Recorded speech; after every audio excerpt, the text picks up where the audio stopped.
Hey, you!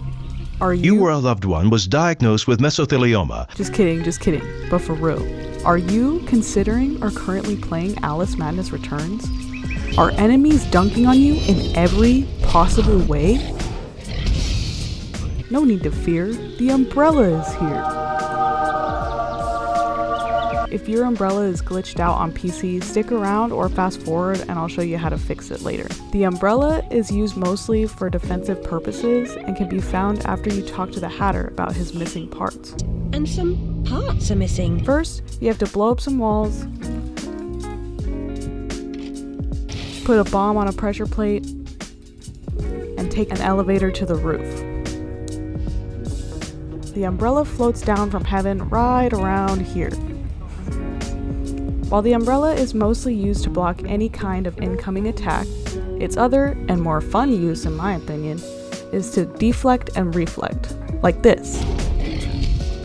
As you can see, a well-timed umbrella parry can break enemies, giving you a chance to go all in with other weapons.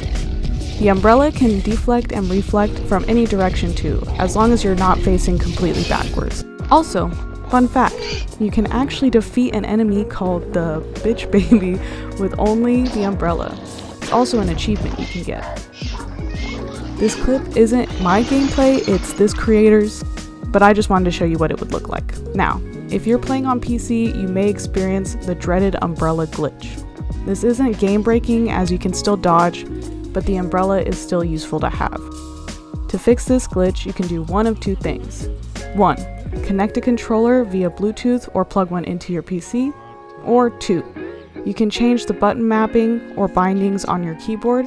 Just go to your game settings, controls, and then change the key for umbrella block to another key. For some reason, the button input for the umbrella isn't quite mapped correctly in the configuration files, so that's why the umbrella glitch occurs. If neither of these fixes work for you, you'll have to go to the configure settings and delete the files manually. I will leave a link to a good how-to by this creator in the description. It's only like 2 minutes long, so it shouldn't be that bad. If you made it this far, thank you so much for watching. Don't forget to like and subscribe, or leave a comment about how you use the umbrella. I really hope this helped, and let me know if you guys want any other videos like this, and happy umbrella-ing!